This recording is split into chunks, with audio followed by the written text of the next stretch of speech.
host, Tierra Williams, with my co-host, Santua Hudson. and today we'll be just discussing the topic of what is a discipleship group and how can that affect your life in a positive way. So just for starters, a discipleship group is a small group for Christ followers and seekers who want to build in-depth relationships with others. It provides help for those who may have questions and provides support and healing and we as a group serve our communities.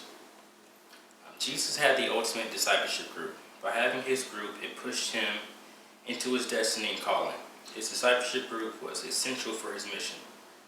So the first question would be, what happens when people don't see the real part about being in a discipleship group?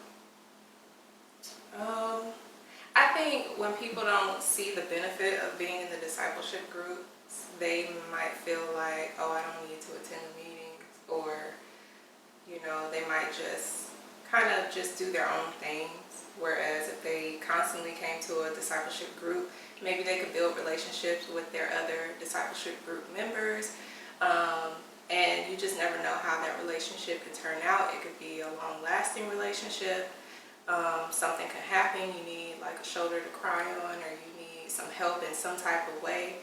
I feel that the discipleship group's ministry could help a person just form a bond with their community. See that? I guess for me, what I'll be thinking is, before the actual church was even started, there was a discipleship group, just a group of 12 men. So you can really see how important it is to be in small groups with Christ-centered people. I say that, and mainly like what I think about is, for me, it's like I always try to look for God anywhere and everywhere that I go. So I know there's a verse where there's when two or more are gathered in my name, there I am in the midst of them. So for me, I actually look forward to small groups and everything, just because I know there's a good chance that I actually be hearing from God during that meeting, just as if I was going anywhere else. But this is really getting around like other people, because God still speaks through other people. So I definitely want to hear what He has to say, and also to help confirm some things in my life. Right.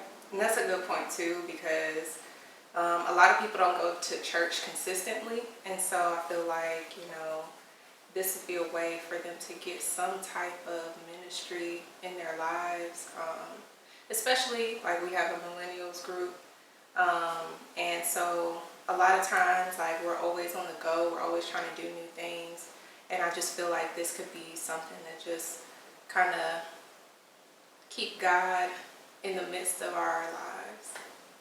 I'll say that too, and I can really compare how my life was before I was in a group to how it is now. And I can see like before I was missing out on so many different things.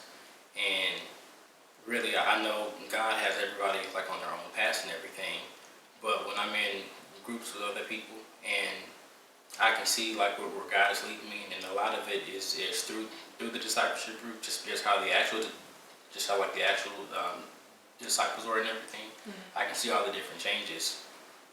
For me, it's once you do get in groups and everything like that, you can see your hunger for God will actually start to grow. So it's like now I'm involved in other different ministries. I'm just doing so many different things now to serve God, and vice versa. He's been doing a whole bunch of things for me too. And I can say a central focus of that was being in a discipleship group. I can see that, and I can say the same thing for myself. Like, I feel like being a discipleship group leader gives me purpose. I feel like it just helps me to learn more about ministry in general, and I feel like I'm doing something good for the community and for other people, and I feel like I've grown in that way. I feel like there's a lot more to go for me as far as like growing goes, but it's been a blessing to my life. So yeah. Go ahead. And you were in our group last year. Zahn wasn't a leader last year, but he was a part of my group, Millennial Entrepreneurs, and it's just been amazing to see him. Basically just a quiet guy in our group go from saying like, how do you know what your purpose is, to now like he's involved in so many things and I'm like, look at you, you know. So that's good to see your group member doing so well. So yeah. Remember you said, like you just said, essential part like for you is learning, and it was also pretty much the same for me too. Um, from there, I can just learn so much about myself and also what I need to learn from other people as well. It's like, I guess how close we are to God, each person is going to be different. So somebody may be able to feed to you more than what you thought. And I know we all go to church, I say service specifically, to hear from a pastor or just go to for praise and worship and everything like that. And that only happens, at Word of Faith on Sundays and Thursdays, pretty much. So that's only twice a week that if I'm not involved in anything else, that I'm only getting fed from God twice a week.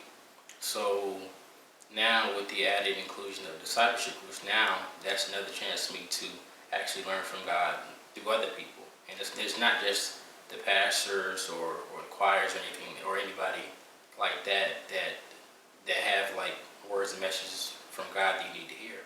So it's like it can really be anybody, just like how you meet like a random person on the street who can talk to you about God. How much better would it be for somebody within your own church or within like a small group of believers who can help you out as well? Right. Yeah. Anybody can be used by God.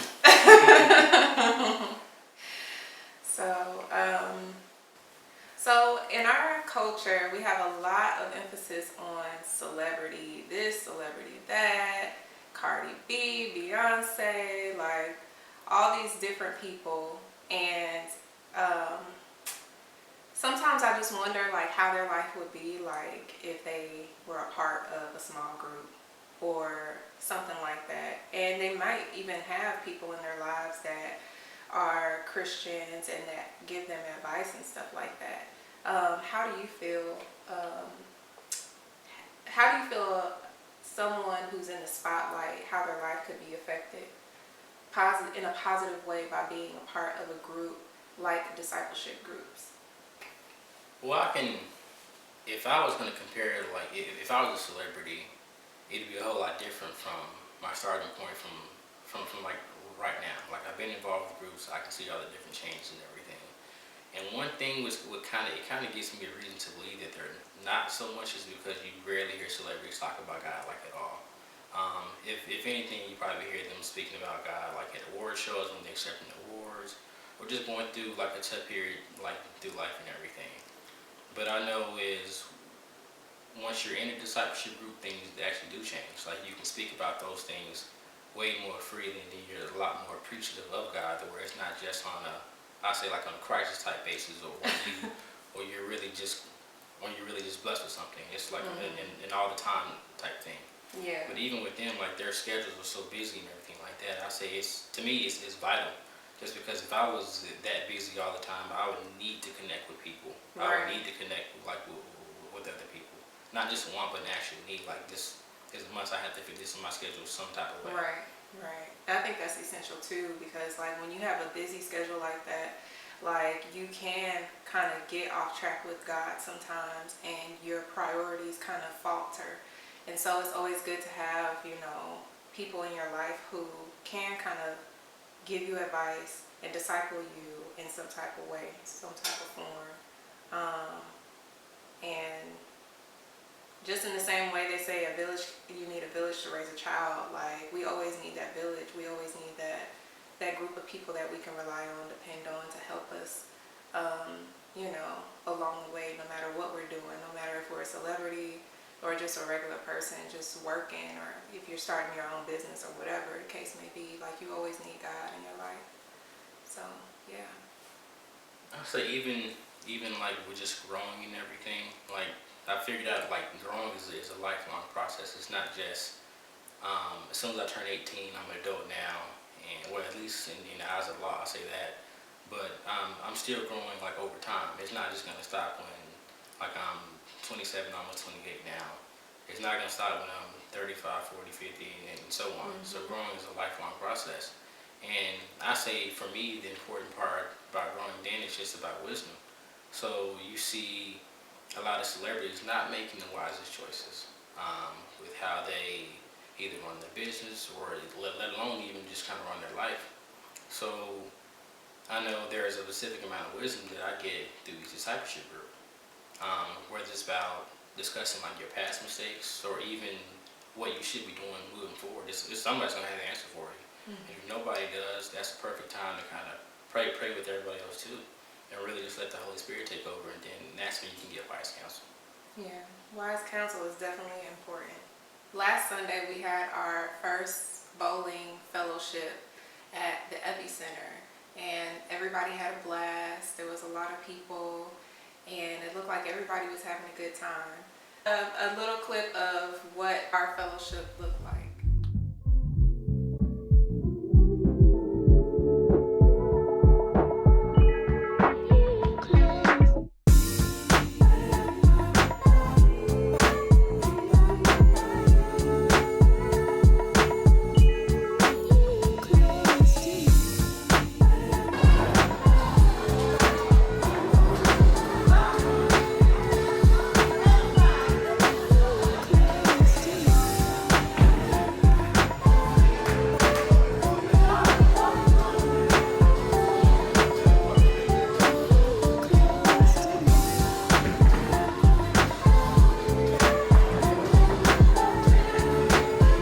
So just looking back at our fellowship day and just seeing the pictures and the video and everything, you can see the love that the groups had between each other, and everybody enjoyed themselves. And you also volunteered for the Money Matters event that was upstairs.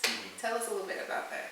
So with that, it was a conference basically just to kind of help put you, I guess, on the right track of using your money like wisely, like budgeting and just investing in everything. So originally I was just gonna go to the conference, but somehow, some way, I just got roped into volunteering. And even within that, it was very, very great just because I got to network with so many different people at the church that I just never really, I guess, had like a chance to have like any type of connection with it all. So I guess with that, it was just very, very different for me. I know one thing is, however I can kind of help somebody else out, provide for them, make their life a little easier. I'm always pretty much willing to do it just because I know I want the same for me. And I'm at a point now where I know God will provide the same for me. Like He's been providing for me through good times and bad times. So I'm not sure if someone else is either having like a good time or a bad time at the event. But if there is some way, somehow, that I can just kind of help them out, I'm always willing to do for it. And just volunteering Saturday, which is great. Just throughout the whole event, you can just really see the whole background, how much it kind of took. Sorry, it was Saturday, everybody. It was Saturday. But yeah, it was just, I'll say it was just great all around. If you take care of someone else, it makes sure they're gonna take care of you at the same time. That's true. So yeah, so Zon, he volunteers for everything, but don't abuse him. Just know that he's a person that likes to serve, and that's exactly what we need within our discipleship group ministry. Also, we have a little game called Less Petty, More Promise. And basically in this game, we basically just talk about a person from the Bible who had to take an L or a loss in order to get to a higher place. So let's say, for instance, like, they were met with some type of, adversity, but they didn't fight back because they knew that God wanted them to basically not fight back for His purpose. And later on down the line, they get to a better place, and it all works out for them. So basically, we're just gonna pick two people, and I'll let Zon go first. Who's your person? I was definitely interested to hear who your person was gonna be first.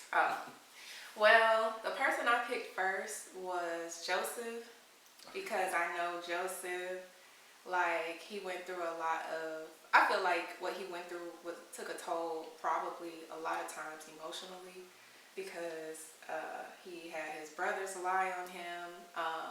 He had his father, they had his father thinking that he was dead. And then the fact that they actually threw him into a well or something where he basically had to basically be taken out by this caravan of people and taken away as like a slave or something like that. Yeah, they like were originally gonna kill him first, right. and then One of the other brothers said, let's not kill him, let's just put him, sold him into slavery. Right, exactly. So he went from that. Then he had, the king's wife who basically, wanted him and was trying to make passes at him. He turned her down, and then she's mad. So she lied on him, and basically, he's, thrown in jail. And then, he uses his gifts for other people in jail, and they basically get out of jail, forget about him. But God used that, because at the right time, he basically, the guy that got out before him remembered, oh, there's Joseph, and he interpreted my dream. So basically, I say all that to say that, all those times where he went through something really bad, like he didn't retaliate, he pretty much like kept his head level and just, let God get the glory and let God use him in every way. So that's why I chose Joseph.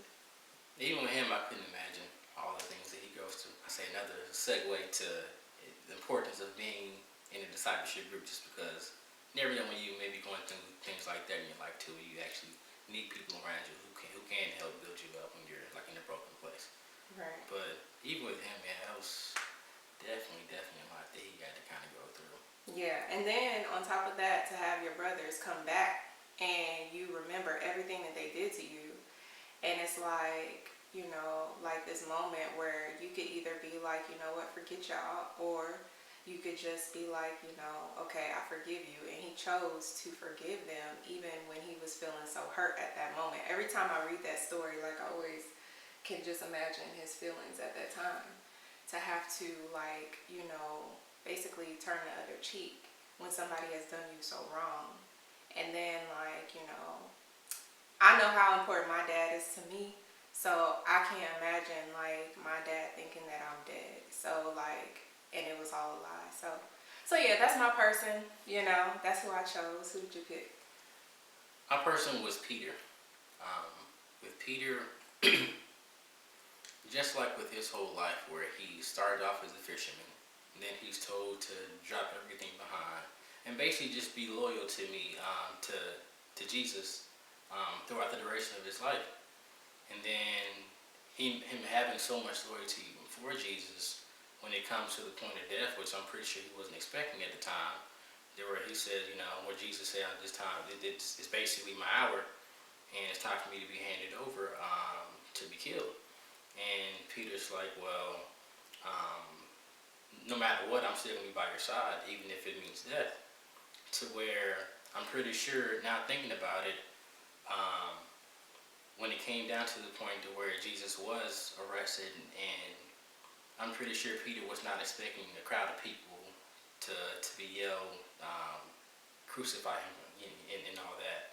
To where he was thinking, basically like just having second thoughts, like, sure, I want to be loyal to Jesus and everything like that, but death I'm not too much sure about, just because not just being stoned or just being put in prison or anything else like that. Mm-hmm. Crucifixion is excruciating death and everything, let alone even before, even right after that, him being almost beaten to death, mm-hmm. then crucified.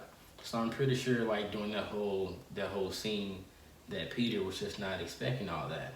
And this is supposed to be like your best friend, and then next thing you know, you have to look at yourself in the mirror and say, I had messed up.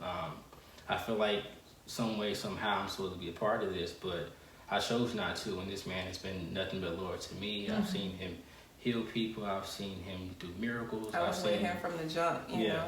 I've seen him do so much, and even for me, to where it's like a lot of that rubbed off on me. But then when it came down to something important, just as far as death, it's like this is where I chose to say I don't even know the guy.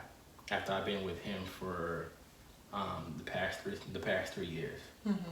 So looking at that, it's like I can just see that I say his brokenness is where Peter really took a loss. And even when Jesus was resurrected, it was still a little bit of doubt of belief, of disbelief, just because he still didn't physically see him.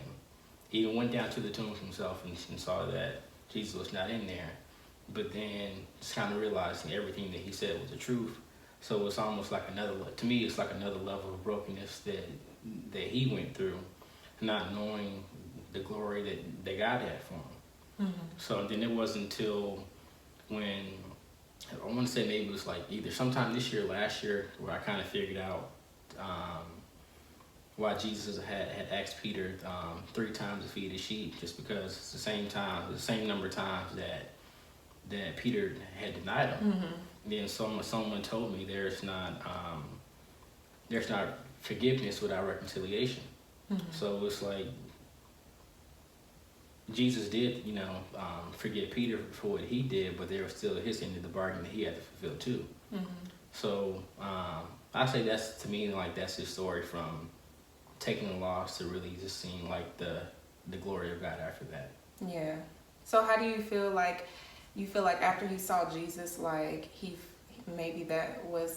was elevated in the sense of within himself, like, okay, I did this wrong, but now I'm like, God has forgiven me. So after like Jesus's appearances after his death, the things that Peter did like afterwards, you feel like that elevated him? I would say the conversation he had. I say when he went down to the tombs and saw that Jesus wasn't there, I don't think it still kind of clicked with him like how it clicked with other people. Mm-hmm. It even says, in scriptures, make sure you go get the disciples and Peter. Mm-hmm. So it's like Peter was kind of separated, right, I guess from that fulfillment of joy. Right. And it wasn't until Peter had saw Jesus again, and Jesus asked him, do you love me? And to me, like, that whole conversation kind of really set the stage for him to really be at peace with everything, just because I felt like he just felt so sorry and ashamed. Right. That. So you feel like that's where his elevation came from, was like that reconciliation? Mm-hmm. Okay, cool. Well, if you aren't already a part of a discipleship group, check out your local church's ministry, and hopefully they have one. And if they do, get connected. And as for all of our discipleship group leaders, you're doing a great, awesome job, and we appreciate you. So on that note, stay serving.